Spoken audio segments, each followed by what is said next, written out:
her swimming. I saw it in her scrapbook last night, where she has 2 or 3 pages, and it's nothing but just awards and telling how she, in fact, one time she even broke her own record, a couple times, in fact. But one of them, she broke her own record. She swam so many yards so fast, and then she turned around the next day and broke her own record. And there was a big write-up in the newspaper about it. She was so fast. And this is the bridge over Clear Creek. We've all been fishing underneath this bridge, and we've all been swimming right there. As you know, the old boat ramp is just to the back of where this person was taking the picture, and a little bit to the right. This is the old bridge, though, before the bridge that we all know that's still out there now. Those of you that come to visit, this is what the old bridge used to look like. And Mom's going to tell a little bit about this picture and about this swing right here that's hanging from the bottom of that bridge. And so here's Mom. I spent all my summers right here, out here at Clear Creek. Of course, I was the only one. I think every kid in town knew how to swim, and because that's all we had to do was go to the creek. It was 7 miles from Winslow. Every morning, several parents would take their cars loaded with kids out the creek. We'd spend the whole day out there swimming, and about 4 o'clock here would come 4 or 5 more cars of parents and take us all back home. So every kid in town knew how to swim. Here's the bridge. I and all the rest of the kids in Winslow, we used to dive off of this bridge. I used to dive off the bridge. Oh, go in the water and dive. Just loved diving off that bridge. And underneath the bridge, we had a diving board, and we had a big swing. And kids in town, we all just loved to come out here to the creek, play on the rocks, run around, and swim clear to the miles and miles down to the pump and back. And I love to swim. What kind of different dives did you do? Oh, I did the swan and the doubles and the triples and the backs jackknife and the jack and everything I knew I ever had, I did. Megs wrote up a little story about Mom a few years ago, where she tells all about Mom's swimming. If you want to know more about Mom's swimming, contact Aunt Margaret. I still go 3 times a week. She has a lot of... Mom just said that she still goes 3 times a week, and she goes to the same pool that Grandpa Black, when he was mayor, made here in Winslow, and she was the first person to ever swim in that pool. He made it for his daughter. And we've always been swimming out the creek. We used to take Grandpa's boats, and we'd go out there as kids, and we'd go tubing and swimming and have a heck of a time. This is Clear Creek.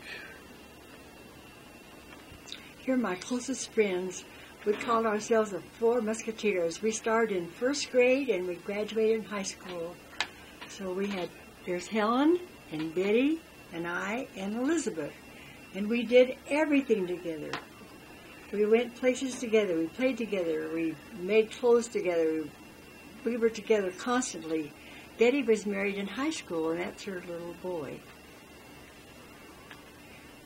And how about after high school? Did you guys And stay after together? high school, Helen and I were at the University of Arizona. Elizabeth married a pilot and moved to Kansas City.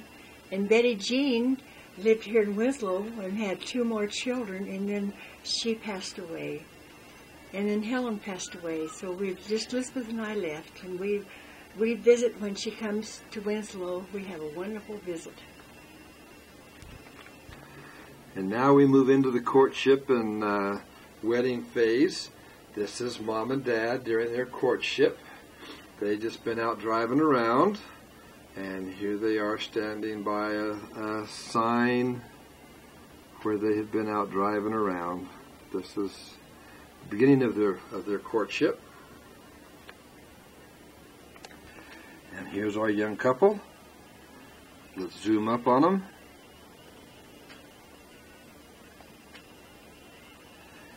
And we'll have Mom tell you about how they met and fell in love. I apologize if you've all heard this over and over again, but I love to retell it. Your daddy was a school teacher in Winslow High School, and I was going to college in the University of Arizona, and I'd come home in the summertime, and I would never meet him because he would go home in the summertime to Utah.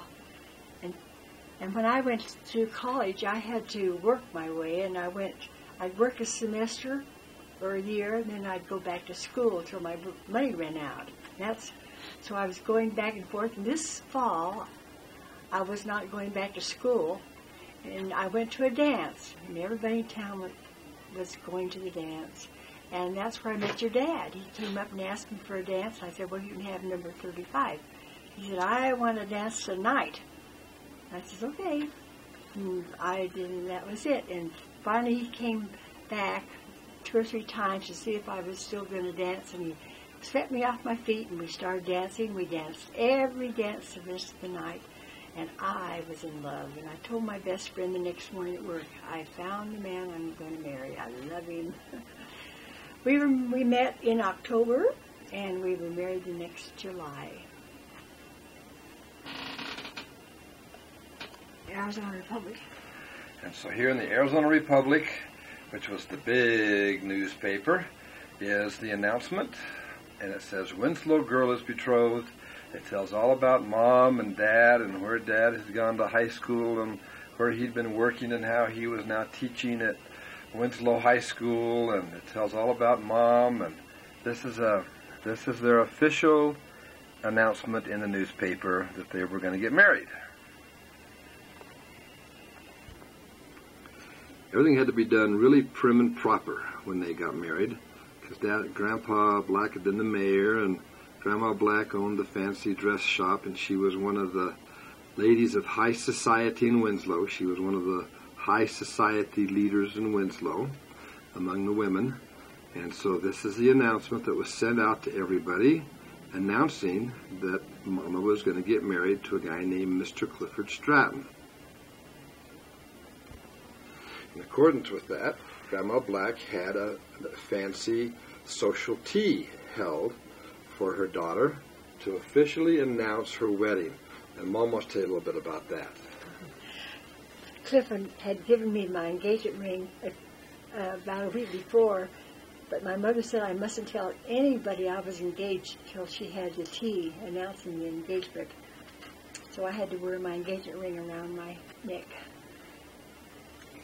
Tell me a little bit about your dress and your flower and the table. Oh, the table was so beautiful. My mother did things so beautifully.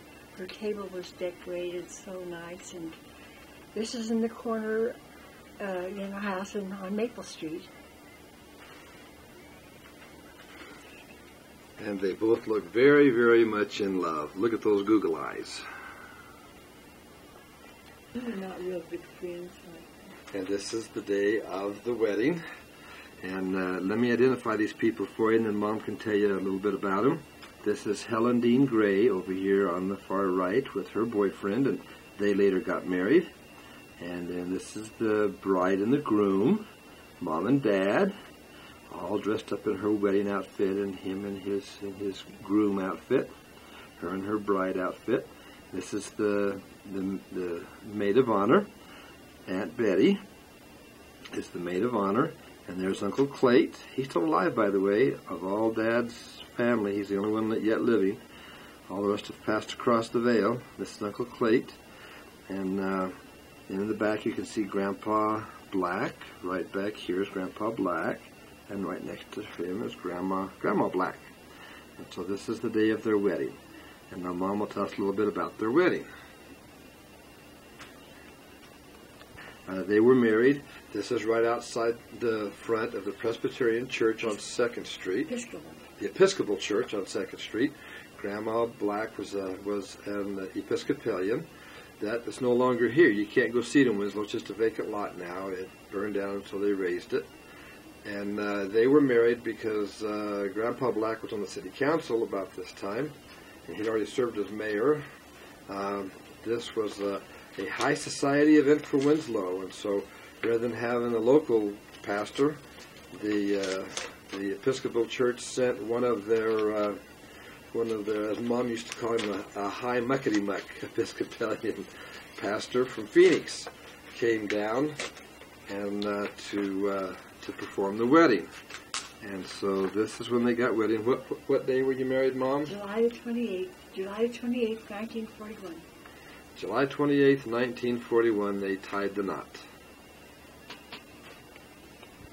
And this is right after the wedding, over here on Maple Street.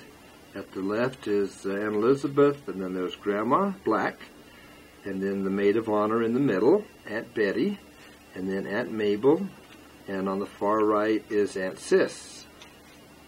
These were the women that were at the wedding. This is our first apartment.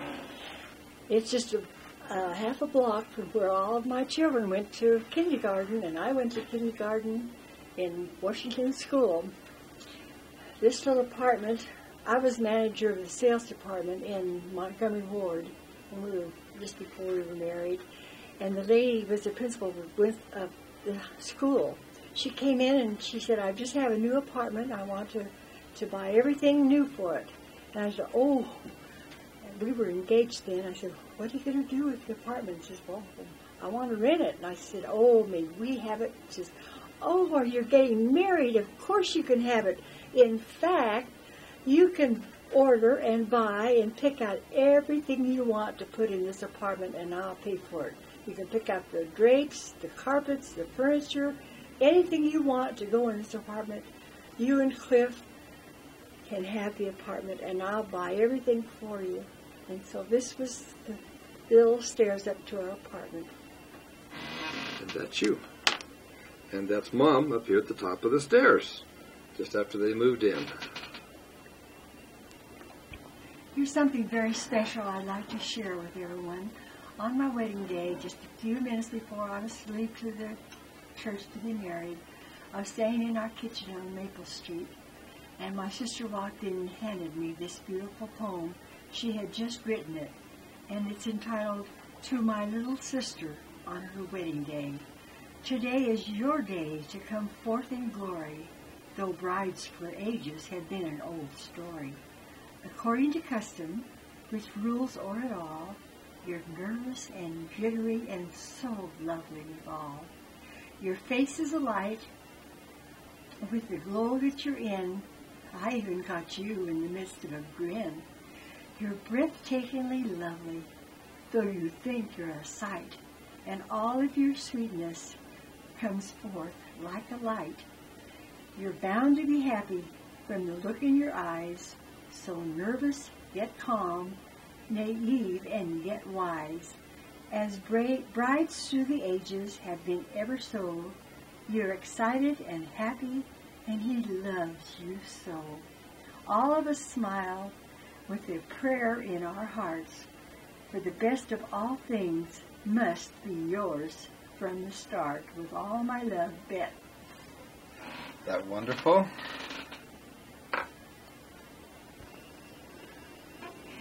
This is a picture of my sister and her husband leaving the morning after their wedding to go back to Phoenix. Her husband, Warren Parks, was a Air Force pilot stationed in Phoenix, Arizona, and that's where they met and fell in love. And I remember Uncle Warren, when I was a young man, he used to be a crop duster there in Valley of the Sun. And I remember one morning real early, he came, woke me up and said, "Hey, Cliff, do you want to go crop dusting with me?" And I said, "Yes, I'd love to go crop dusting with you. I'd love to be up in an airplane." I'd never been in an airplane before. This was many, many years ago. And we got in this biplane, that has the two wings, one on top and on the bottom. And I sat in the back, and he sat in the front. It only held two people. And we went crop dusting. And I remember how low he used to hit those fields and then come up before he hit the telephone lines. And after we got rid of all of the crop dust and stuff, he said, "Okay, I want you to fly now." And I said, "I don't know how to fly." And he says, "I'm going to show you how to fly." And the first thing he did was he told me how to move I moved my feet, and then I moved my hands were on this steering wheel type thing. And between the feet and the hands both, he made me do a couple of back flips and then a couple of loop-de-loops. And I thought I was going to lose everything there, but I hadn't had breakfast yet, so I couldn't lose anything. But I remember what a blast that was. And we just went flying in this biplane, and for a short minute, I was like my mama. I was a pilot. but only for a few minutes. It didn't last very long. And then he took me down, and he let me land a plane on the little airfield where he was, where he kept his plane. And so that's my Uncle Warren there on the right with my Aunt Betty.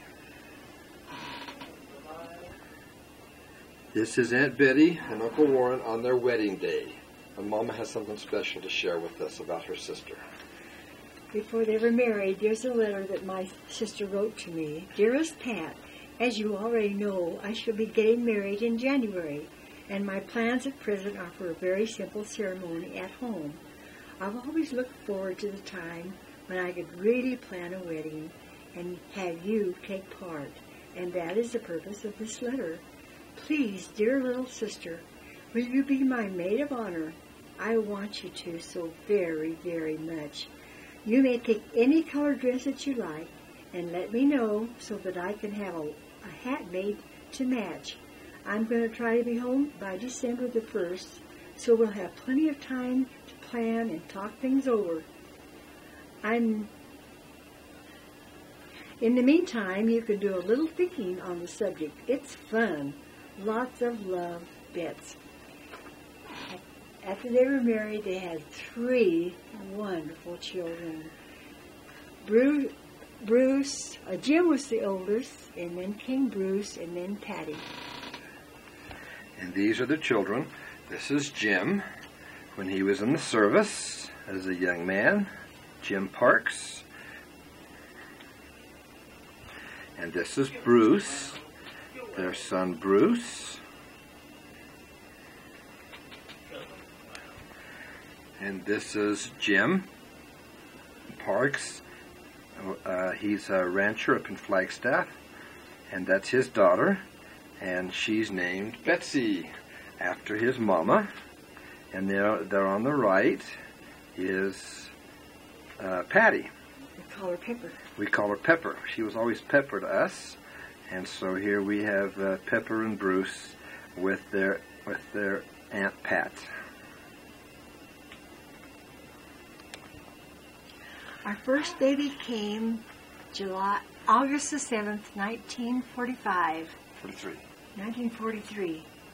Cliff was born in 45. And we were so proud of we finally had a baby. We were married in 41. We wanted a baby so bad. And finally in 43, Carol Ann came along. Your daddy was so happy to be a daddy that he brought me a dozen roses in the hospital. And he was so thrilled. We were both so thrilled to finally have a baby that we went down to the doctors and paid for the baby before the first minute we knew we were pregnant. We went down and paid the doctor and the hospital. We were so excited about having a baby. And here we are. What's her name? How do you get her name? Carol Ann. And I had her name Sue Ann. And when my sister and mother and father came to the hospital and my husband Cliff, they didn't like that name. And I had all the announcements already printed with her name Sue Ann on it. So they decided, well, let's name her. And there was a funny paper that was on a Sunday, and there was the funnies on the bed. My sister pointed to this picture of a boat, and she says, Carol Ann, let's call her that. So they all liked that name, Carol Ann. And so that's what we named her, Carol Ann Stratton. Here's a picture taken in the house on Maple Street, my mom and dad's home, with my mother and dad and I, and Cliff and my 3 children. My mother's holding Margaret, and Margaret was born, she was ill she had bronchitis. The first 4 months, my mother and father and Cliff and I took turns, midnight shift, every shift. We each had a shift, and for weeks we all just carried her around on a little pillow, nursing her and trying to get her well. And she just got fine, but her first few months were very touch and go there. Then my father is holding Carol Ann. She was our first baby, as we told you, and she's, our precious little doll. We loved we had a child. We were so thrilled. And then I'm holding Cliff. And here we were. Our second child was a little boy in 1945, and how proud we were parents of a little girl and a little boy. And he had this beautiful blonde curly hair, and I would not let your daddy cut it. And he came home one day unexpectedly, and I had put bobby pins in this beautiful blonde curls that Cliff or James had. And he said, "That's it. I'm not going to have any bobby pins in my son's hair." And right then he took him down to the barber shop and had his beautiful curls cut off. So this is the first and last time you'll ever see a towhead. I was like Grandma Black. I was a blondie, a towhead. And see my pretty curls? No more. I asked Mom to pick out her favorite picture of her and her husband and her babies, and this is the one that she picked out. And this one you should all recognize, because see the picture in the back? It still hangs above the fireplace. This is 314 Campbell, and so this was probably before Dad added on the half of our front room, though. Used to be a porch out there, and this is a picture of Mom and Dad, and notice that my hair is short over on the left, and it's now brown, and it's now even shorter. In fact, it's almost gone. Not really, but I am losing it. And there's little Megs, the little girl right in the middle. What a fireball she always was. And there's Carol Ann, right next to Mom. And notice how they're holding their stuffed animals. I remember we used to have the three of us used to play right out front out here on the sidewalk. We used to have a great big hill. And climb up on the hill, and we'd jump down on the sandy part of the hill. And we pretended we were jumping out of airplanes, and we used to get these big old cardboard boxes. And we'd lay down in the cardboard boxes, and we'd roll down the hill in these cardboard boxes. Oh, what fun the three of us had. And when I was really little, all three of us, I remember we used to have a little red wagon. And see those dolls, the stuffed animals that the girls were carrying, Megs and Carol Ann?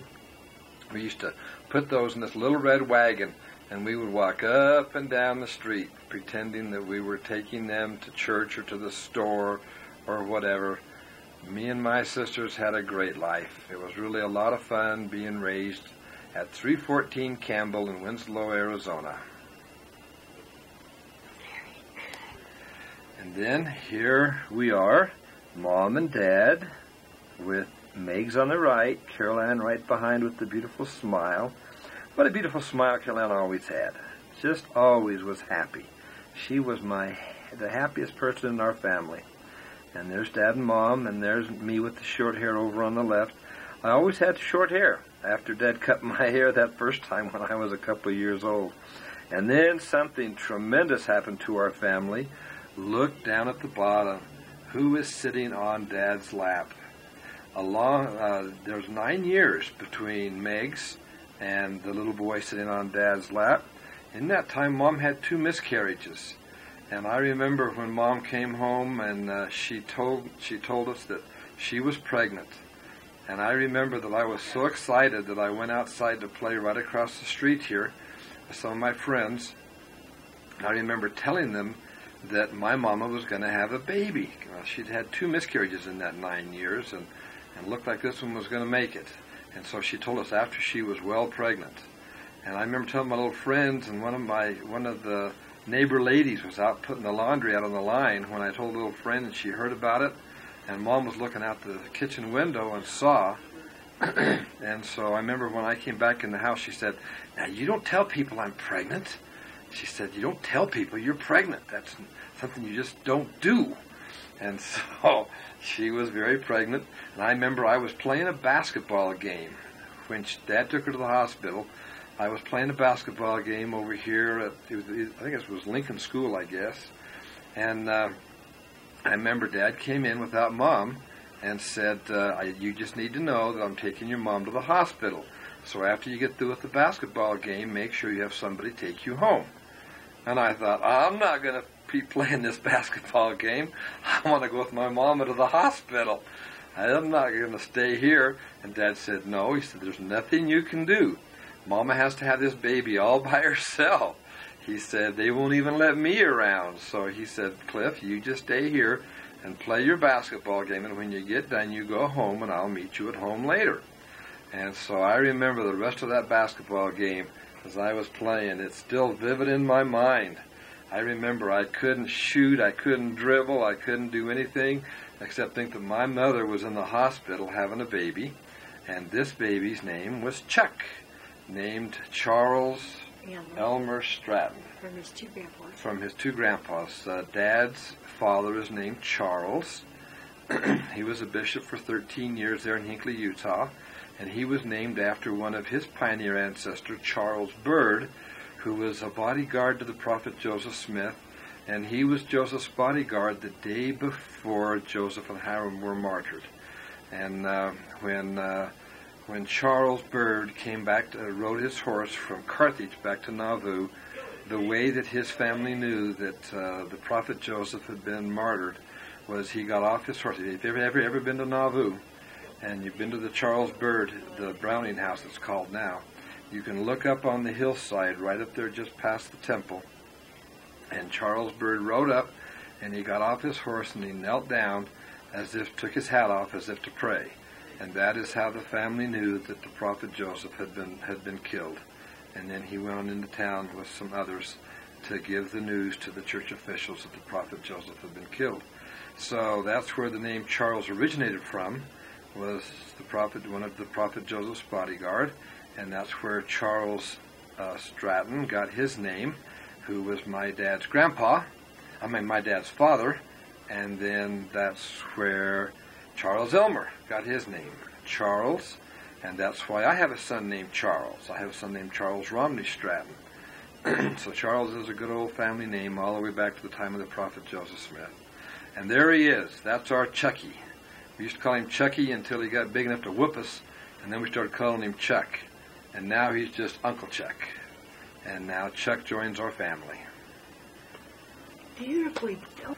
That last picture that showed Uncle Chuck as a member of our family was in 1959. And Mom would like to have us see this picture now. This is a big family reunion we had in 1979 in Winslow. This is in our backyard here at 314 Campbell. You can see Grandpa's garden. You can't, but the Grandpa's garden is just right behind us right there. And rather than try to name this whole group of wahoops, since you all know who you are, I'll just let you take a look at it, and you can pick out each of you. You're all in there. Everybody that was born before 1979 is in this picture. And so you pick out your picture and which one is you.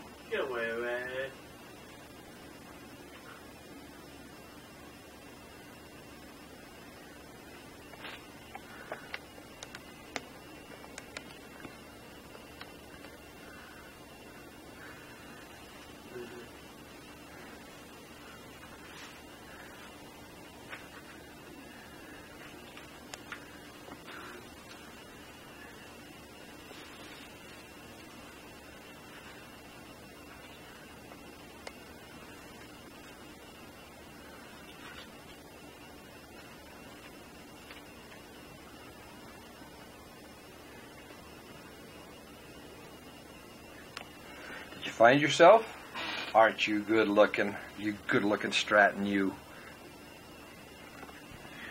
Okay, we have all written our life histories, and we all have our own pictures. And I know I've got lots of pictures about me, and I'm sure Carol Ann and Megs and Chuck do about themselves too. And so Mama says that it's probably best that we just show the pictures of each of her babies as adults. And so here's Carol Ann as an adult. Although she'll always be Duty Land to me. She was always my big sister. She taught me how to dance, and she introduced me to boys in high school, and girls in high school, and some boys that I could hang around with as friends, and that's my Duty Land. And here's Clifford James. And even though Marcia thinks I'm awful good looking, my dad used to say that he kept all of his good looks. So this is me with my mama. And here's Megs. I remember, see how fancy her hairdo is? She has always dressed so nice with her fancy hairdo. Remember when I left for my mission in Wales, she was in the back bathroom with a three-way mirror doing her hair.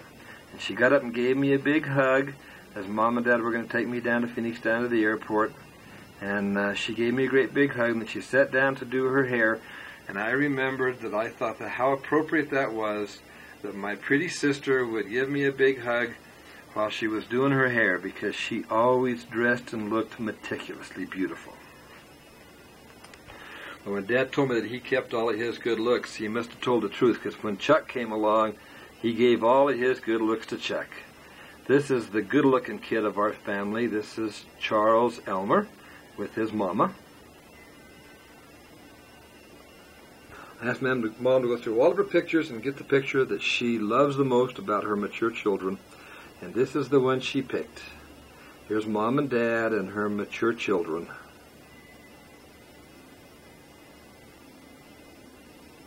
Clifford Stratton. And she asked me to do this in the form of a little life sketch or life history that the four of us kids wrote about our dad. It says, I am honored this day to pay tribute. Who read this? Joe Hunt. Joe Hunt read this. I am honored to pay tribute to this long-standing friend, Clifford Stratton. We worked together on the railroad, hunted and fished together, and had many pleasant relationships. Charles Stratton was born to Charles Abel Stratton and Emma Mariah Isom into a family of 9 children, 6 boys and 3 girls, he being next to the youngest. His Mormon pioneer ancestors suffered the persecution of the Missouri Mobocrats, helped construct the Nauvoo Temple, and were staunch members of the LDS Church. Although a freak accident and the loss of their first child caused Charles and Emma to become inactive in the church for a time, they maintained high principles and standards in the home and were sure the children always attended all their meetings. The family moved to Hinckley, Utah, where they farmed, acquiring 120 acres of land. It was here that Cliff was born on August the 31st, 1914. As with many farm families, the children were taught to do many varied and often physically demanding chores which caused them to put in many long hours each day. There was no modern equipment such as tractors and so forth. They used horses to pull the farm equipment and learned the importance of caring for their tools and animals. This training served Cliff well throughout his life, and he passed this valuable trait on to his children. Even now you could go into his workbench and find all of his equipment in perfect working condition.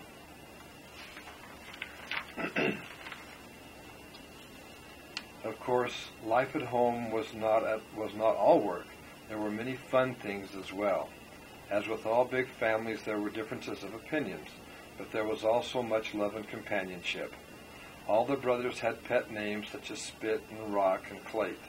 When you asked Cliff what his brothers called him, he would never tell. In 1919, a terrible flu epidemic swept the nation, killing hundreds of people in the Hinckley, Utah area. The Stratton family did not escape the tragedy. The 3 oldest children died, and only the father was well enough to attend a simple funeral. Cliff remembered looking out the window with his mother and sister as the funeral carriages rolled by. The memory of that awful day was indelibly engraved in the minds of the children forever. This crisis was the turning point for Cliff's parents. They became active members of the Mormon Church again, and only a short time later, Charles became bishop of the Hinckley Ward. He served as bishop for 13 and a half years, often leaving his sons to do the work at the farm while he attended to the needs of the church members. This staunch commitment to serve the Lord in his church was a strong factor in shaping Cliff's desire to serve. He and his wife Pat served as missionaries on a full-time mission for 18 months in Montana. Just weeks after his return, at the age of 65, he was called to serve as bishop of the Winslow 3rd Ward. After a regular term as bishop and wife, they were then called on a 2-year mission to serve in the Arizona Temple. With his oldest son, Clifford James, having served as bishop, the Stratton family has the remarkable record of having 5 generations of bishops going back to the time of the prophet Joseph Smith.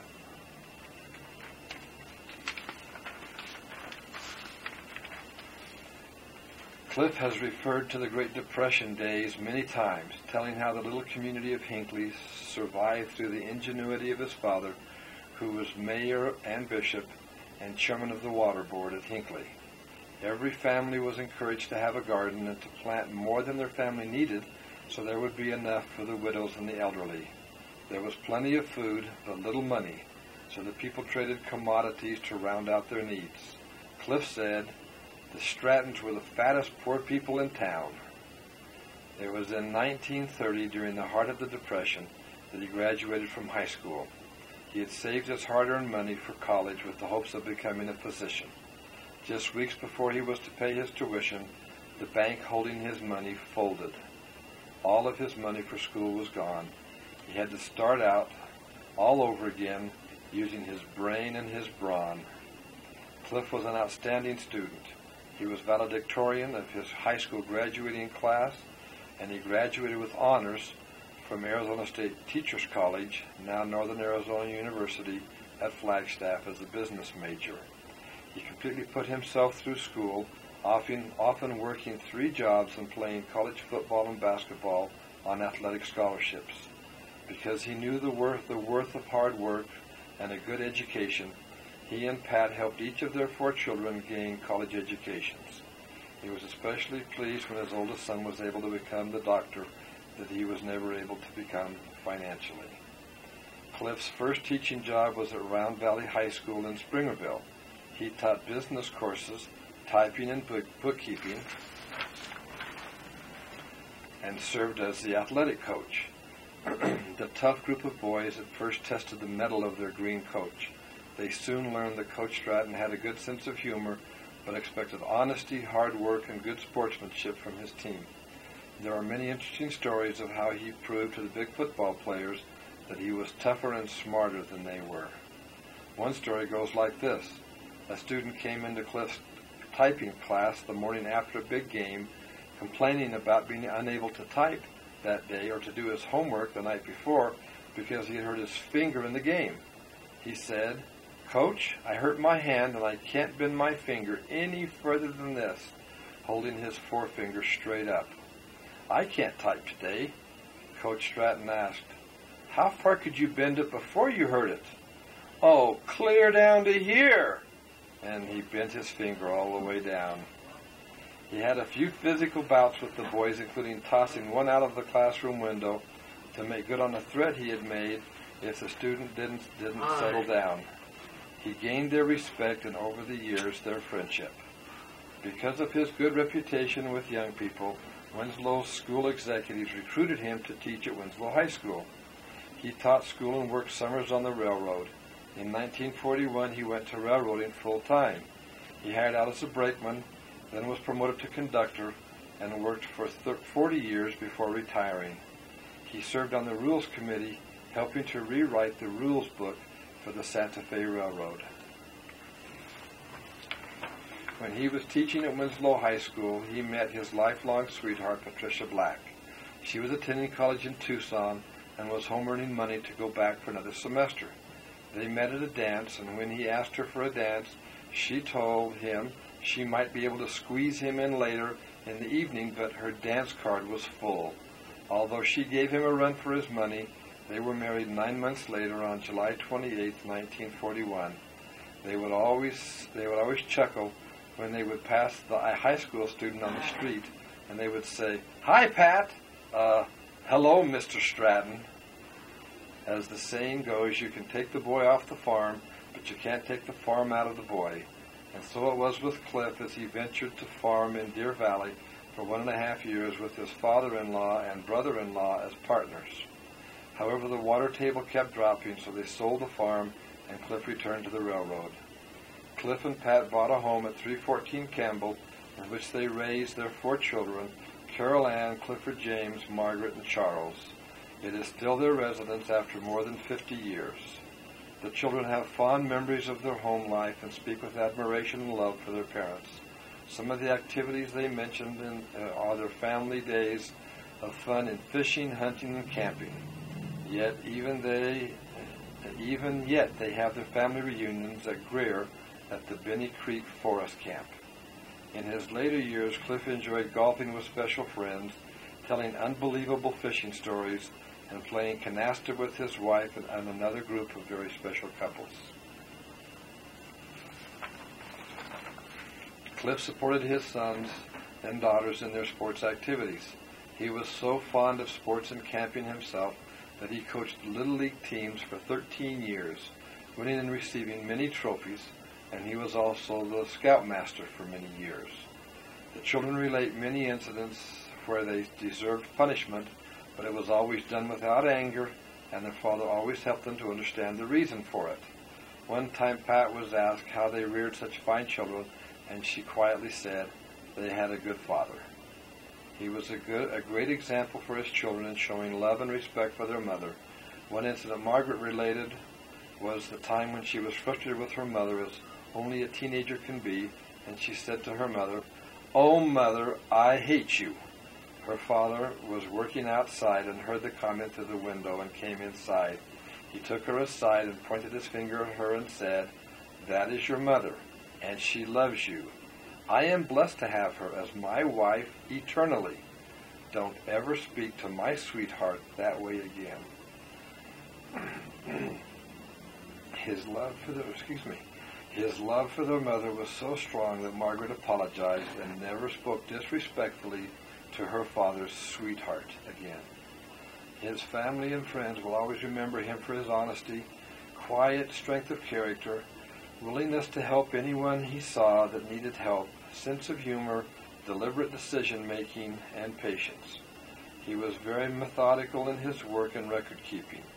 He never yelled at his wife or children, yet earned their respect, and they desired to do their very best for him.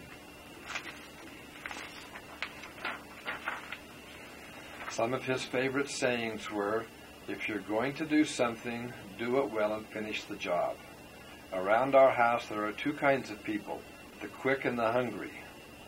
There is nothing I hate worse than a liar or a cheat. When someone ate dinner with them, he would tell them, "We have only one rule at this table. It's called the boarding house reach rule. You can eat anything on the table you can reach, but you have to keep 1 foot on the floor." Cliff and Pat have 4 children, 27 grandchildren, and 7 great-grandchildren so far. This was written in 1996, I guess, huh? It can be said of Cliff that what you could see on the outside in his word and deed could also be seen on the inside in his heart and mind. He is a loving husband and father, a respected member of the community, a good and loyal friend, a man who knew well his Father in heaven and lived his life accordingly. He is a fine example for all of us.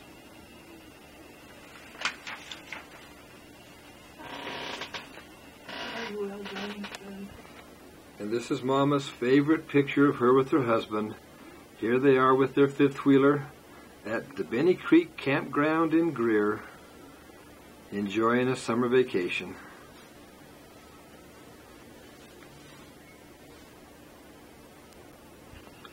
Mom said that I could go through all of her pictures and pick out the picture that I remembered the most about our family, that I thought represented us the most. And this picture is a very small picture. It's only about 3 or 4 inches on each side, so it's probably not very good. I've zoomed in as much as I can. But just take a look at our family. See Dad? He was a conductor on the railroad, and see Mom. See what a beautiful couple they are and how vibrant they look. Our parents were always on the go, hunting and fishing and sports and everything. I remember one time I was on the Phillies playing against Dad. He was the coach of the Tigers, and my dad didn't know who to root for, his team or my team, to see who would win in Little League. There's Carol Ann. That's the Carol Ann that I remember in the 50s. See her 50s hairdo, all poofed up in bouffant style, and her glasses are 50s style glasses. And Carol Ann, she was about a senior in high school at the time this picture was taken. And this is when she used to take care of her little brother.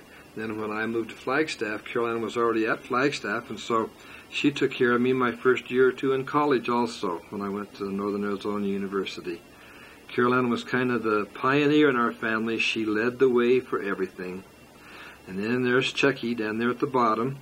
And you probably can't see this, but I remember Chucky. I used to tease him because his big front teeth came in as adult teeth long before his head grew to be adult size. And so I used to always tease my little brother about following me around and always tagging along, and oh, how I loved it. Oh, how I loved it. That's my little brother Chucky. And then there's Meg's. Look at that perfect smile, the perfect hairdo, the perfect dress. She was always the example of Grandma Black in our family. She always was the high society girl, dressed just right and looked just right and said just the right things to just the right people in just the right way. Would never be offensive. The years we spent in seminary and out on that dance floor doing rock and roll, and the dates we had right here at the house. We used to go down to Dairy Queen and we'd get a bucket of ice cream and 3 or 4 toppings and bring a whole bunch of kids here to the house, and we wore out one carpet in this front room here at 314 Campbell. Just flat out danced it to death. We used to do a lot of dancing and a lot of Monopoly and game playing together. And then there I am up there in the top left. That's me a couple of years before, about a year or two before I went to college and on my mission. Chuck went to Spain on his mission, and Mom and Dad went to Montana on their full-time mission, as we just said, and I went to Wales and England on my mission. And Meg's married Gerald. He went to South America, because on his way back he went by Chichen Itza and Copan and saw some of those places. And Carol Ann married Bob, and he went on his mission to Central England. So everybody in there is connected somehow to missionary work for the Church of Jesus Christ of Latter-day Saints.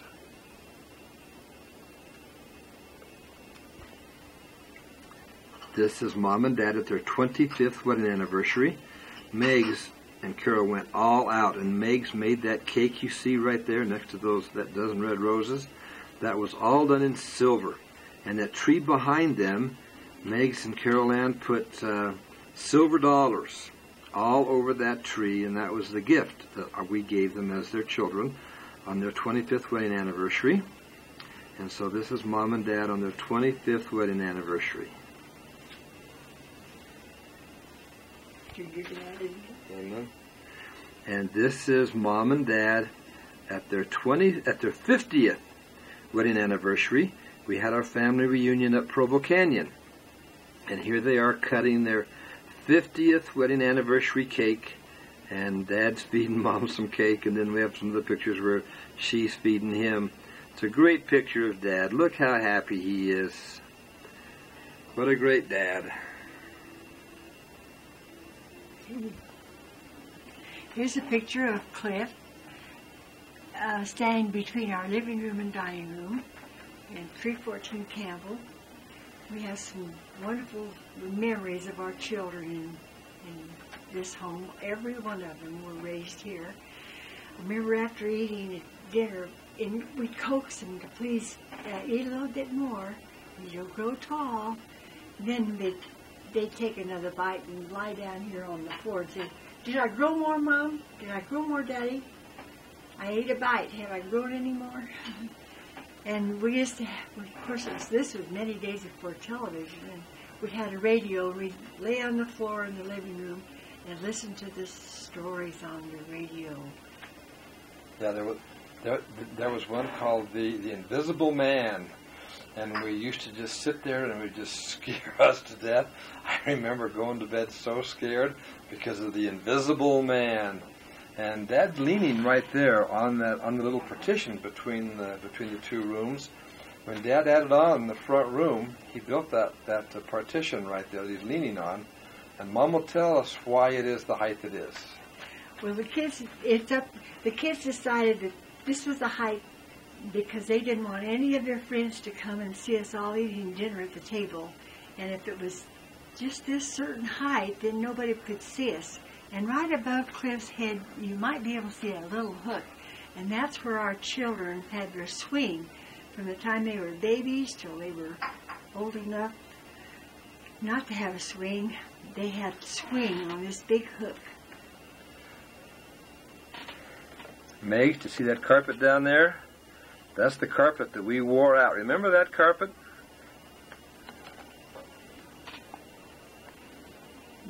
We just about wore that carpet out with all of our dancing and all of our partying in high school. Your daddy's had each one of you on his back playing there on the... Yep, and there's the saw. We just barely got through building this part of the house. Here's Dad the railroader sitting up on top of the caboose. We've all been inside the caboose before. Dad used to sit there and watch as the train would go around each turn to look for hot boxes. And Dad became an excellent domino player.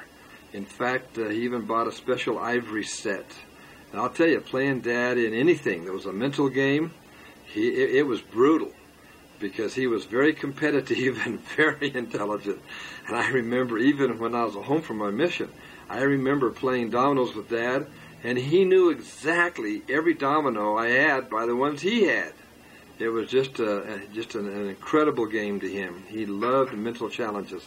That's why he was so good on the rules committee, on the railroad, on the Santa Fe for so many years. He used to go to Los Angeles and take classes and then teach classes to rules people from from Chicago all the way to L.A., everywhere that the Santa Fe Railroad went.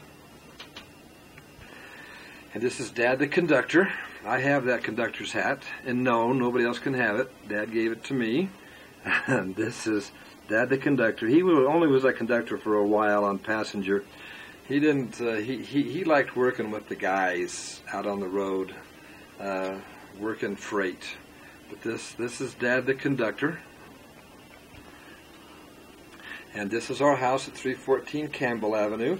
And that bike right there ought to make Megs a little bit homesick because that was Margaret's bike. I remember one time I was chasing after her and she was going so fast I couldn't run and catch up with her. And so I picked up a rock and threw it at her. And Dad saw. And boy, even though I missed, I was a terrible shot. When I got home, man, that was one of the few times in my life that I got spanked. I got spanked because of that bike right there. And you don't know if you can see it up at the dog over in the bottom right-hand corner. Mama said that's Jingo. Remember we talked about Jingo and that dog that we used to climb on as kids and how he'd haul us around like he was a horse? That's Jingo. I didn't know we had a picture of him. And that's the front of the house. That whole front of the house, Dad remodeled all of that. That's all rock work and construction that Dad did.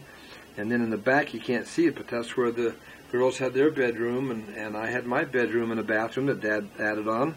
Behind that was a carport that Dad built. And so my dad he built that house.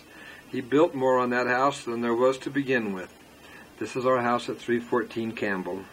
Brings back lots of memories, doesn't it, Megs and Carol Ann and Chuck? Lots of memories. There's a couple of pictures here of Dad that I would be negligent if I didn't show. This is Dad. This is Dad with one of our other dogs. This dog's name was Speckles. Remember him, kids? That's Speckles.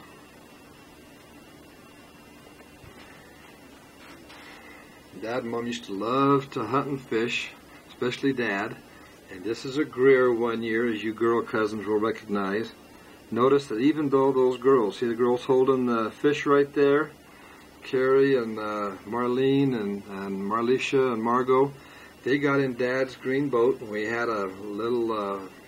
Dad's little electric motor on the back. And I thought they were going to go out there and go fishing. And they did put a couple of poles in the water, and then they started taking off their sweaters and their pants, and they all had swimsuits on and shorts and tank tops. And they just floated around. It's the lake right next to River Reservoir there at Greer. And they just floated around for about 2 or 3 hours, just catching rays. And in spite of not trying to catch any fish, they still caught some fish. Because it was in Grandpa's blood. He taught them how to catch fish, and they couldn't help but catch a few fish. So that was that day up at Greer. Dad's granddaughters out sunbathing and catching fish. Dad harvested many, many deer over the years. they used to be allowed 7 deer each a year in Utah, and so the family ate an awful lot of venison. Because you wouldn't eat one of your own cows. That was like eating money. Cattle were worth a lot of money, and so they ate a lot of venison. And I showed you this picture because this is the only deer I ever know that Dad ever shot with a muzzle loader. He'd come up to visit us.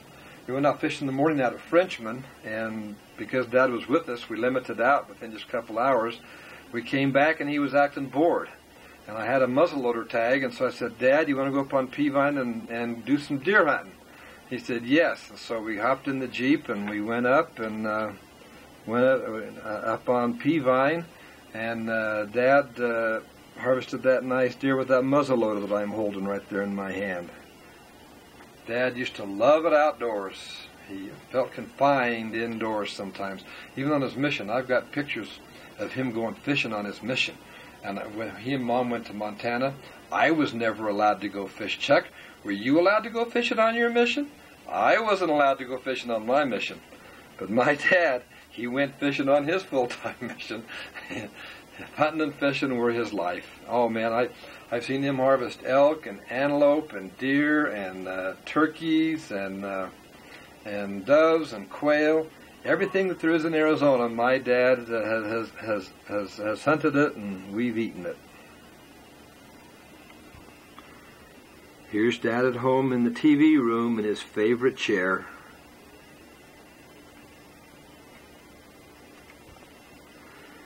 Mom and Dad at our family home evening on the Provo River, where we honored them at their 50th wedding anniversary. Dad loved his garden. There he is, harvesting the squash and the turnips and the beets. I remember being out in the garden, and he would take a turnip out of the ground and a beet, and he'd rub it off on his shirt and take out a penknife and cut a big hunk of each and put it in his mouth. And so one day I said, Dad, I want to do that. So he cut me a big hunk of turnip and beet, and I put it in my mouth. Any of you that have ever eaten fresh turnips and fresh beets straight out of the ground, you know that that was a little bit spicy and sour, but Dad used to love it. The hotter and the spicier and the sour, the better. Dad had a great sense of humor. He loved to laugh, and boy could he laugh when his funny bone got tickled. Here's Dad in a familiar pose, just laughing to his heart's content. Now a little montage of Mom. This is the only picture we have of Mom diving off the diving board at Clear Creek. This is where she learned how to dive. That's Mom up there. That's Patsy Black diving right there with her legs in the scissor kick in the middle of the air. And she got to be such a great diver. Not only did she set all the records in high school and in college, but also she did a lot of precision swimming down at the university, where all the women, they'd all do the precision swimming. And she did some exhibition diving when she was at the University of Arizona and also in high school. Just all-around champion swimmer and diver. And that's Mom. That's your grandma in the middle of the air kicking her feet when she was about 17 years old out at Clear Creek. Here she is again, dressed in a casual outfit at college. And here Mom is, pregnant with one of us kids. She got pretty big, didn't she? All you sister ladies out there that have been pregnant knows just how she feels right now. That's our Mama. Here she is coming out of the front door of the Arizona Temple. Just been through an endowment session for her ancestors. We've done a lot of her genealogy work as kids over the years, and she has done a lot of temple work for them. That handbag is, I think, one that I made for her. That's a leather work handbag that I made for her. I didn't even recognize that. And here's one of my favorite pictures of my Mama.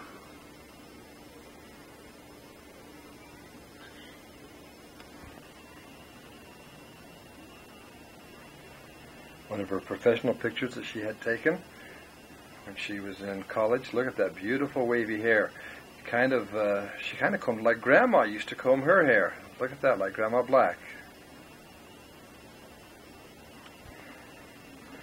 Mom said I had to show this one before the tape ran out.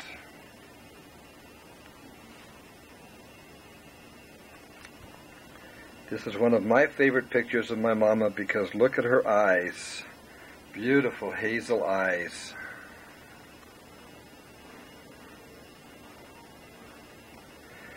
Those striking eyes, aren't they beautiful? I got my mama's eyes, so did most of you. And this is the room in the Arizona Temple where Mom and Dad were sealed for time and all eternity. And us kids were taken in and sealed with them, and I'll show you a picture of that in just a minute. And so here we became a forever family. She's my mama forever and forever. It is not until death do they part, Mom and Dad, that they were sealed up to kingdoms, thrones, and principalities for time and all eternity.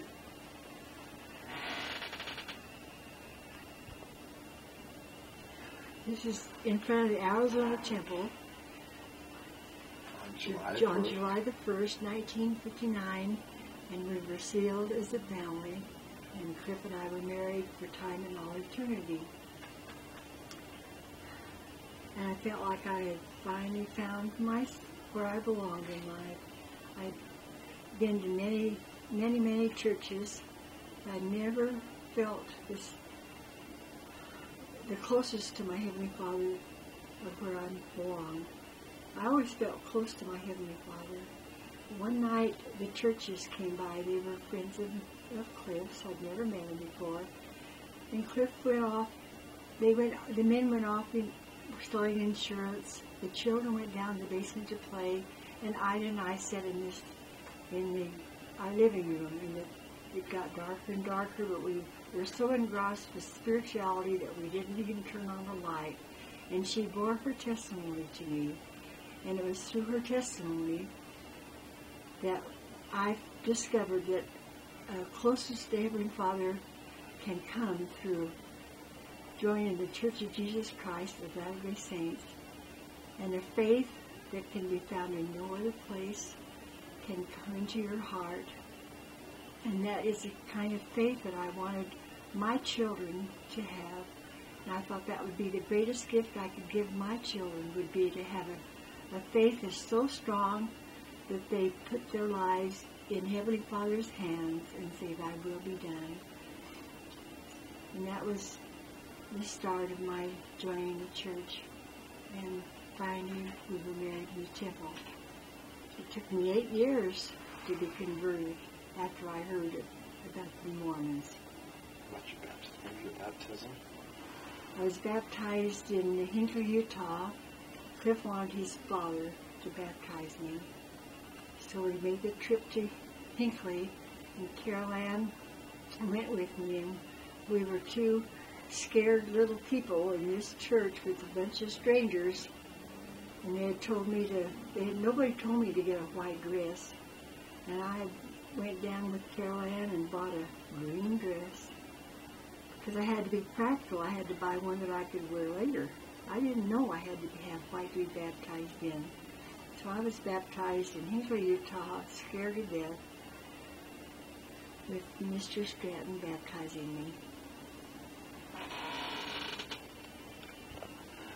In 1979, the Lord called Mom and Dad to go on a full-time mission to Montana, and this is a picture of them on their mission.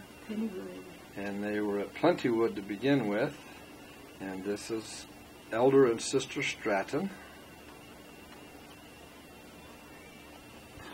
This is the back of their house in Fraser when they were on their mission. And Dad was, in fact, everywhere they went, either teaching the Lamanites or the White Eyes.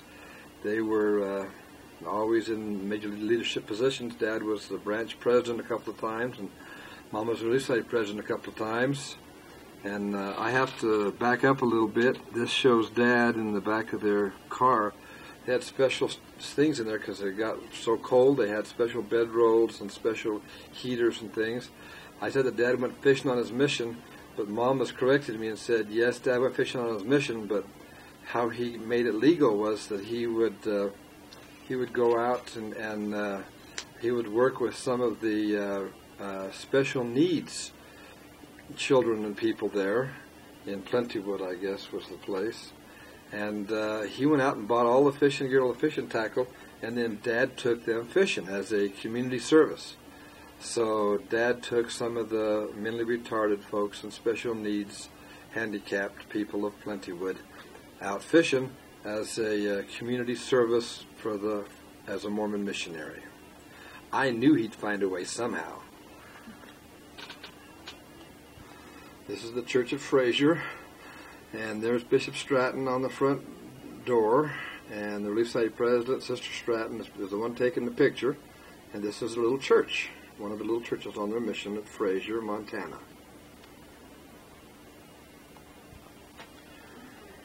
Mom tells me that they'd been home from their mission for 3 weeks when they were called in and read a letter from the first president of the church calling Dad to be the bishop and Mom the bishop's wife of the Winslow Third Ward, right? Mm-hmm. Of the Winslow Third Ward. And he was a bishop for about 3.5 years, I guess, wasn't he? And this is Bishop Stratton and the Reno Third Ward bishop in Winslow, Arizona. It's cool for me because I was bishop of the Sparks First Ward at the same time. And so in the church directory where it gives the names of all the bishops and stake presidents, if you look at under Stratton, you found Clifford Stratton and then Clifford J. Stratton in the church directory that was sent out to all the bishops. I thought that was so cool. Just tell everybody I love them so much. Mama says to tell everybody that she loves you all so much. This is hearts and prayers all the time.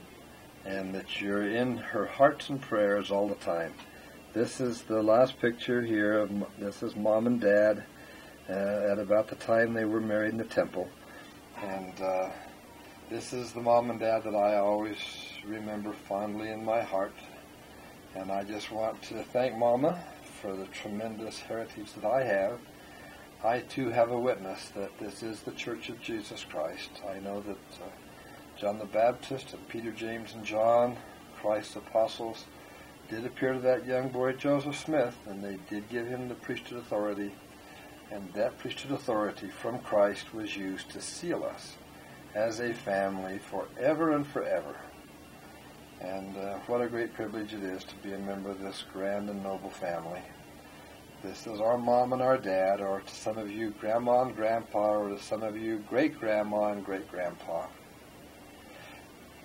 Now, Mom and I just went through and picked up a whole bunch of pictures. I'm just going to show pictures of kids and grandkids and great-grandkids.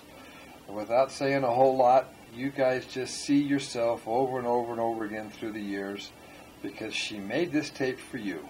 She wants each of you to see yourself as a very important part of her life. So she wants to conclude her life history with pictures of you, her children and grandchildren and great-grandchildren. So just enjoy.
salmon fishing in Michigan.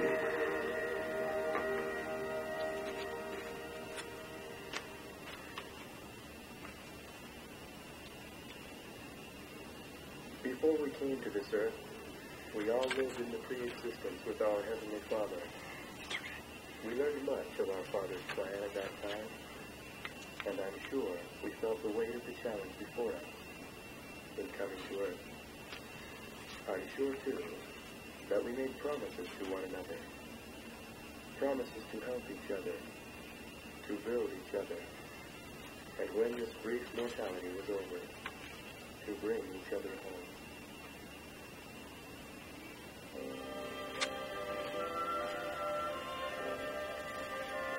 Before the seas were born, before the fields were warm, before our Father let us come to earth to dwell, I knew thee well.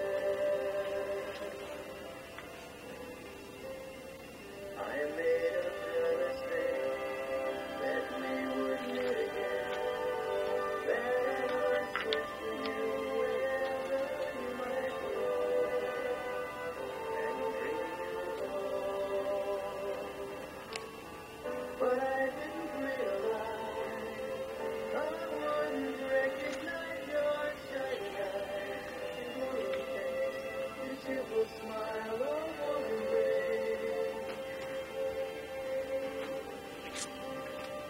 And so to keep our vow and search you out so high, I lift my lamp to every wanderer in the dark, to bring you light.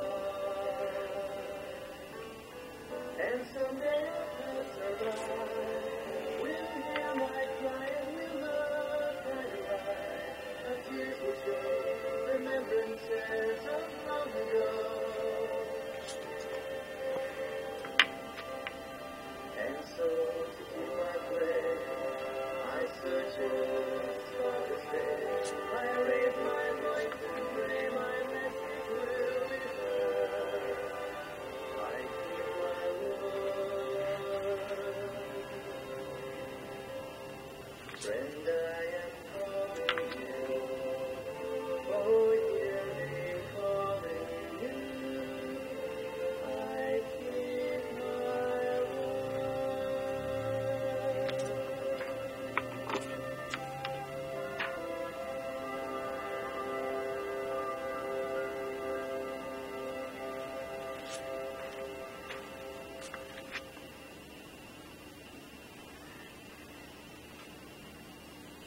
Ye are the light of the world. A city that is set on a hill cannot be hid.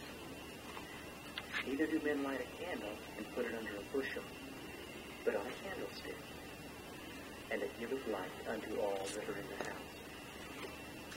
Let your light so shine before men, that they may see your good works, and glorify your Father which is in heaven.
The scriptures tell us, men are that they might have joy, and in moving each day closer to our eternal destiny, we should remember to enjoy the journey. Take the time to savor the scent of spring flowers. Spend time with a child and discover the world through 4-year-old eyes. Live life to the fullest, and as you do, you will reflect the sunshine in your soul.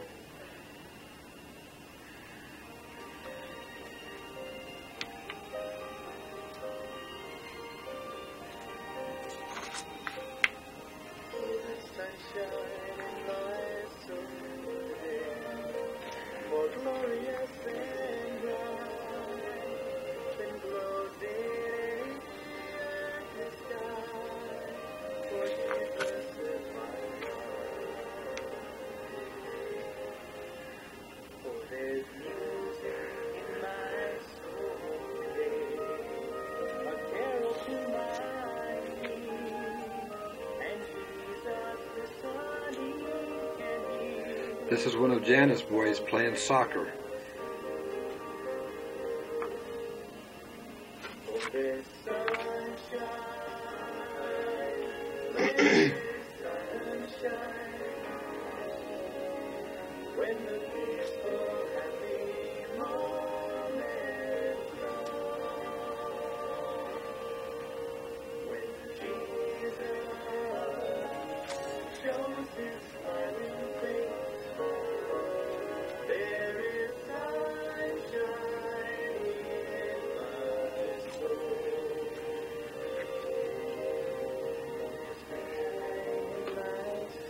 Patty Parks.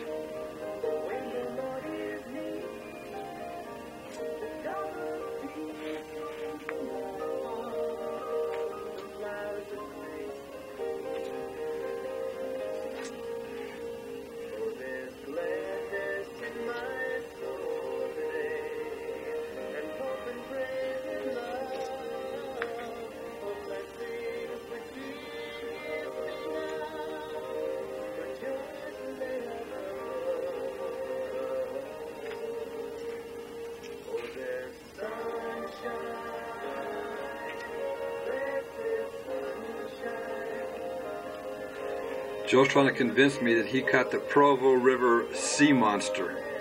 Doesn't look like Moby Dick to me.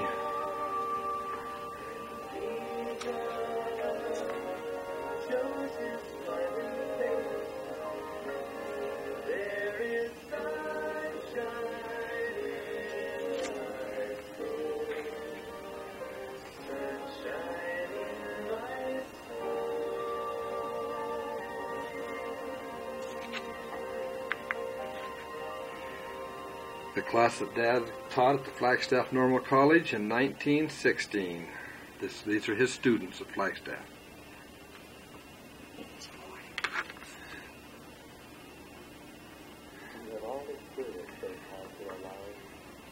This class of 1916.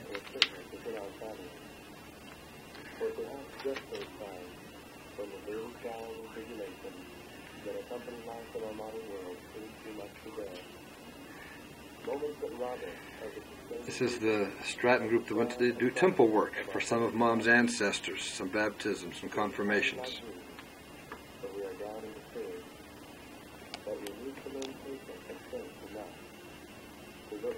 beyond this moment and see our eternal destiny.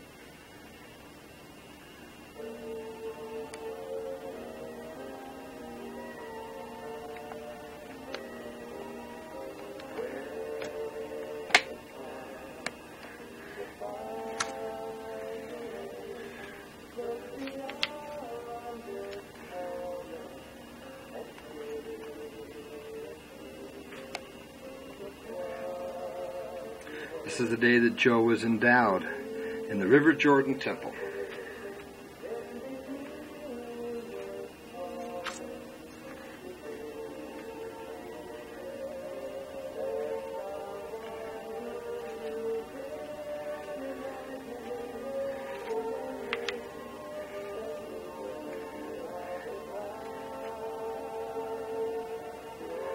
Marlene later said that the reason why we caught so many fish was because of those hats. It got late and we just kept fishing out there at Greer, and she said that the fish got so afraid of us that they jumped towards the hats and fell in the boat.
Yes, Joe, closer, but still not the sea monster.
Do you remember Mama's Grandpa Treat, Frank Treat?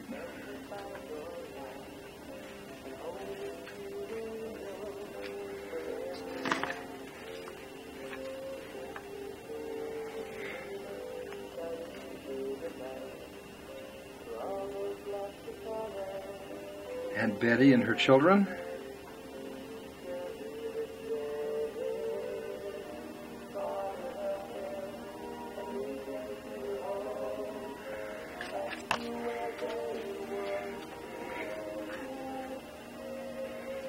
Where did Grandma get her name? Patricia? There's Petra. Petra Santa Cruz.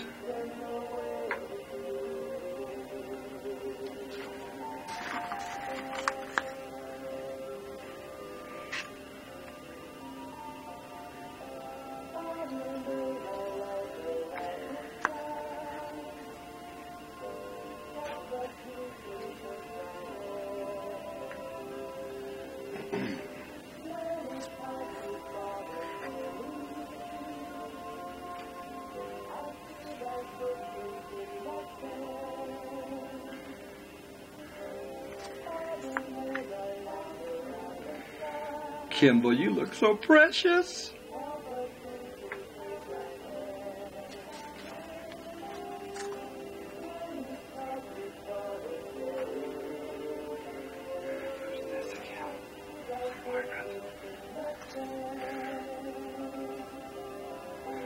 Quiz time. Who is this?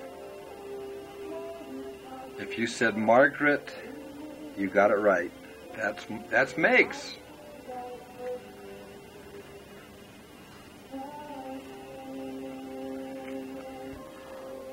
It's a plane. It's a bird. No, it's not Superman. That's Joe.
"1927, Stockton, California.